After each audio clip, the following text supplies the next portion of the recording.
Ruday ko'chasidan Qizildomda 2-qavatda 65 kvadratli 3 xonali studiyaning kvartiramiz sotuvga chiqqan. Bu yerda bizlarda asosiy kirib kelishimiz eshigi, prixoja mebel qilganlar va mana bu tomonda bizlarda mehmonxona joylashgan. Mehmonxonada ham ko'rishlaringizdek mehka zona, TV zona joylashgan do'stlar.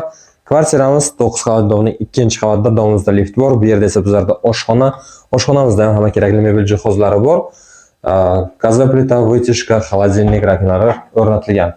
Va mana bu yerda bizlarda kattalar yotoqxonasi ham hamma kerakli mebel jihozlar bor va qo'shimcha balkoni ham bor do'stlar. Kvartiramizda kadastri bor. Bir kun ishdan xonasi qilib olishingiz mumkin. Dvухконтурный kotel o'rnatilgan, so'pib pol qilingan do'stlar. Va mana bu yerda bizlarda bolalar yotoqxonasi bo'lyapti. Bolalar yotoqxonasida ham kravat, shifonerlar o'rnatilgan. Bu yer esa bizlarda sanuzul bo'lyapti. Kvartiramiz kvadrati 65 kvadrat, 2-qavatda joylashgan Ruday ko'chasida bo'lyapti. Agar kvartiramiz ma'qul bo'lgan bo'lsa, agar qo'shimcha ma'lumot past opisanda bo'ladi. Videoni tanishlarga yo'l qo'yish esdan chiqmasin. Ko'rishguncha